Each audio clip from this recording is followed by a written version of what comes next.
ఏ ప్రభుత్వం అధికారంలోకి వస్తే ఆ ప్రభుత్వంలోని నేతలు తమపై ఉన్న కేసులను కొట్టివేయించుకుంటుంటే ఇక రాజ్యాంగానికి విలువ ఎక్కడ ఉందని మాజీ మంత్రి సింగనమల వైసీపీ సమన్వయకర్త శైలజానాథ్ ప్రశ్నించారు. జిల్లా పార్టీ కార్యాలయంలో వారు మీడియాతో మాట్లాడుతూ స్కిల్ కేసులో చంద్రబాబుపై ఉన్న కేసును ఎత్తివేయడం పట్ల ఆయన తీవ్రంగా స్పందించారు. పక్కా ఆధారాలతో ఈడీ అరెస్టు చేస్తే దానిని మిస్టేక్ ఆఫ్ ఫ్యాక్ట్స్ అంటూ కేసులు కొట్టివేయించుకుంటారా అని నిలదీశారు. అమరావతిలో 5,000 కోట్లు, 2,000 కోట్లు, ఏపీ ఫైబర్ నెట్లో 300 కోట్లు, అలాగే స్కిల్ కేసులో కూడా భారీగా అవినీతికి పాల్పడ్డారన్నది పక్కా ఆధారాలు ఉన్నాయన్నారు. అయినప్పటికీ చంద్రబాబు ముఖ్యమంత్రి అయిన తర్వాత తన అధికారాన్ని ఉపయోగించి ఈ కేసులో ఆధారాలు లేవన్నట్లుగా చిత్రీకరించారన్నారు. ఆయనకు నిజాయితీ ఉంటే కోర్టులోనే ఎందుకు నిరూపించుకోలేదన్నారు. దీనిపై వెంటనే గవర్నర్ జోక్యం చేసుకోవాలన్నారు. మరోవైపు కోర్టు కూడా సుమోటోగా స్వీకరించాలని కోరారు. మన అనంతపురంలో కూడా వారానికి ఒక ల్యాండ్ స్కామ్ కనపడుతూనే ఉంటుంది. ఇక్కడ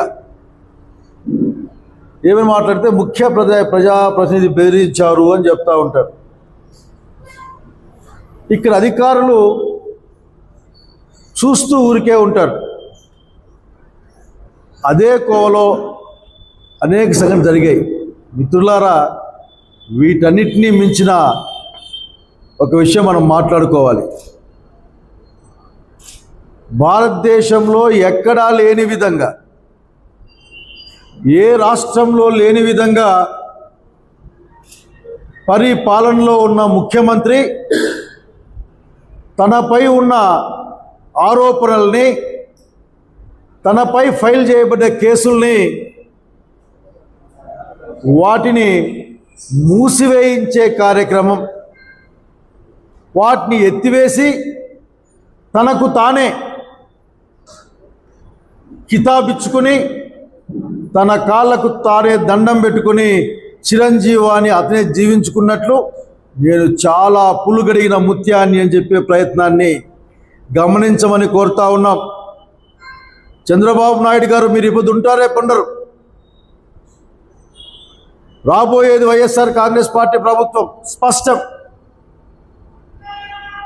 మీరు మీ పైన ఉన్న ఆరోపణల్ని లేక కేసుల్ని, కోర్టులో ఉన్న కేసుల్ని మీరు కోర్టు ముందర, న్యాయస్థానం ముందర నిలబడి వాదించి మీ పైన వచ్చిన ఆరోపణలకి కరెక్ట్ కాదని మీరు సాక్ష్యాలతో వివరించి బయటికి రావాలి. నేను ఇక్కడ రాజ్యాంగ వ్యవస్థల్ని నిర్వీర్యం చేస్తూ, రాజ్యాంగ వ్యవస్థలో తమకు కావలసిన వాళ్ళని ఇన్సర్ట్ చేసుకొని లోపలికి పంపించుకొని, తమకు కావలసిన వాళ్ళతో విచారణ కమిటీలు ఏర్పాటు చేసుకొని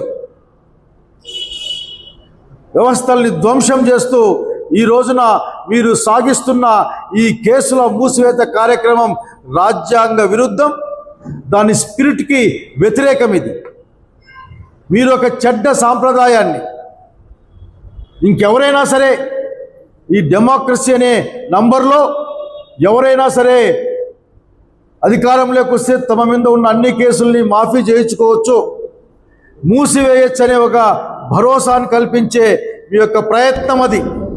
మీ దగ్గర అమరావతి భూముల మీద కేసు ఉండేది, ఒక 500 కోట్లు అనుకుంటాను, నేను 5,000 కోట్లు అనుకుంటాను. రింగ్ రోడ్డు పేరు మీద ఒక 2,000 కోట్లు దాదాపు అటు ఇటు. ఇవన్నీ కూడా స్పష్టమైన ఆరోపణలే, ఆధారాలు ఉన్నాయని చెప్పబడతా ఉన్నాయి. ఏపీ ఫైబర్ నెట్ అని ఒకటి ఉంటుంది ఈ మధ్య, దాంట్లో మీకు చాలా సన్నిహితుడైన వేమూరి హరికృష్ణ గారు అనుకుంటాను, వారి ద్వారా 333 కోట్లకు టెండర్లు పిలిచి ఆ రోజున దీంట్లో 300 కోట్ల పైగా వెళ్ళిపోయినాయని చెప్పేసి, తీసుకుపోయినాయని చెప్పి ఒకటి ఉంది. ప్రివిలేజ్ ట్యాక్సుల్ని మీరు మాఫీ చేసి వందలాది కోట్ల రూపాయలు, దాదాపు ఫీజు దాదాపు ఒక 4-5 వేల కోట్ల రూపాయలు మీరు బహుశా మీకే వచ్చిందని అందరూ భావిస్తూ ఉన్నారు.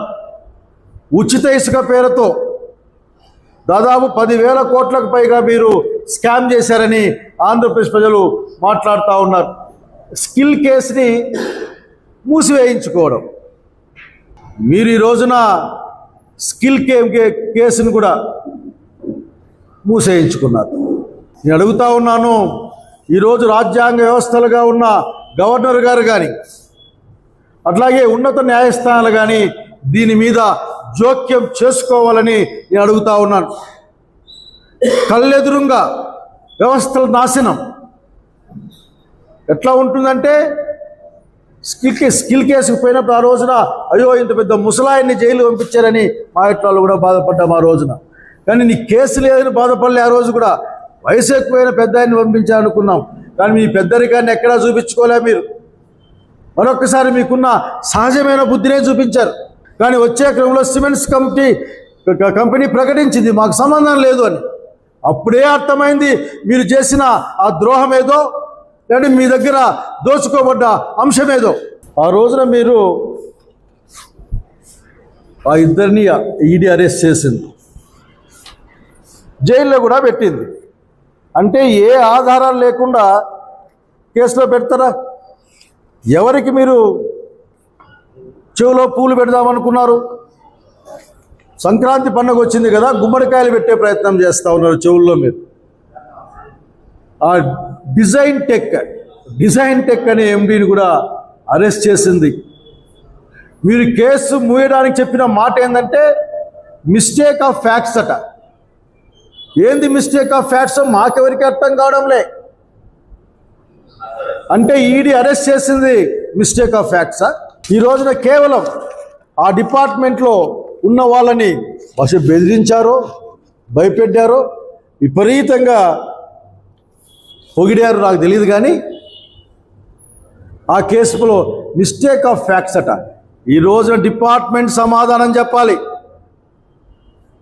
ఈరోజే కాదు, వచ్చే కాలంలోనే సమాధానం చెప్పి తీరాలి.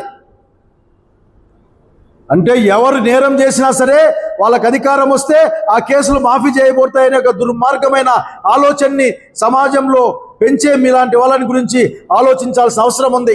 మీరు ఎంపిక చేసుకున్న ఆయన గంగా సుబ్బారావు, కె లక్ష్మణతో కలిసి మొత్తం ఈ తతంగం అంతా నడిపించారు. మీరు ఎక్కడికక్కడ లూటి, ఎక్కడికక్కడ దోపిడీ, కానీ అధికారాన్ని అడ్డం పెట్టుకొని తప్పించుకునే ప్రయత్నం. ఈ ప్రపంచానికి తెలుసు ఆ రాజధాని చుట్టుపక్కల ఉన్న అసైన్డ్ భూముల భాగోతం ఏదో. అసైన్డ్ భూములను ఏ విధంగా మీరు అసలు మీకు సంబంధించిన వాళ్ళు అప్పనంగా కాజేశారో, దళితుల దగ్గర నుండి బలహీన వర్గాల దగ్గర నుంచి ప్రపంచానికి తెలుసు. ఆ రోజు నిబద్ధత కలిగిన వైఎస్ఆర్ కాంగ్రెస్ పార్టీ ప్రభుత్వం ఉంది.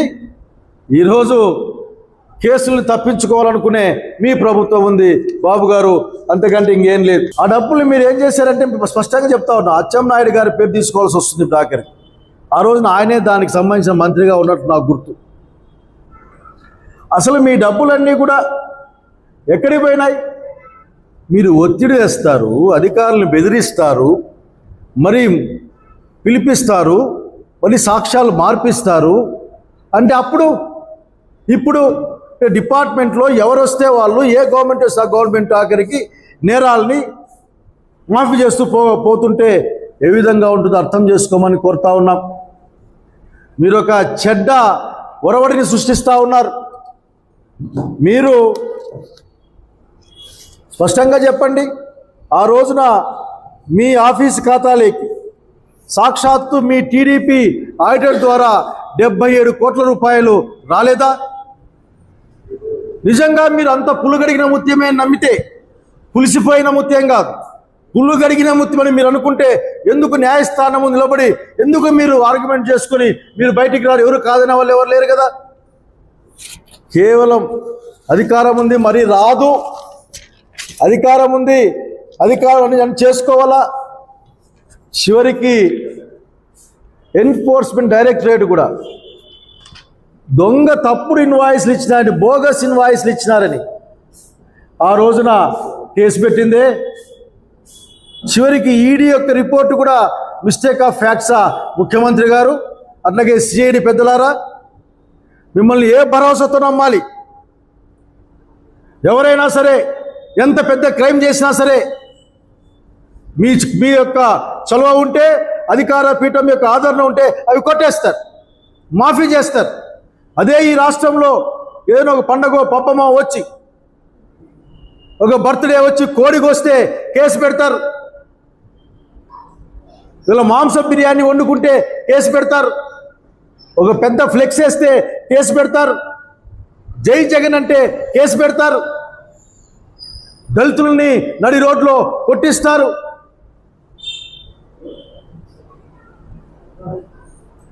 మరి మీ దగ్గర నుండి ఇంకేం ఆశిస్తాం మేము? వేల కోట్లు దోచుకొని పోయే వాళ్ళ పట్ల ఇంత ప్రేమ సిఐడి వారు? చిన్న చిన్న కోడి కేసులు, కోళ్ళు కోసుకున్న కేసులు, లేకుంటే ఒక పెద్ద ఖర్చుతో మనం చూసేది పెద్ద ఖర్చుతో కేక్ కోసుకున్నారట. కనుక చంద్రబాబు నాయుడు గారు చేసిన ఈ కార్యక్రమాన్ని వ్యతిరేకిస్తూ ఉన్నాం. మేము ఏం చేసినా చెల్లుతుంది లేని ఒక ధోరణి మంచిది కాదు. అధికారులకు కూడా చెప్తా ఉన్నాను, ఎవ్వరు ఎవరిని కాపాడలేరు. నిజానికి సత్యానికి దూరంగా వ్యతిరేకంగా ఒక మనిషి కోసం మీరు సాగించిన ఈ న్యాయ హననం అది మిమ్మల్ని వెంటాడుతుంది.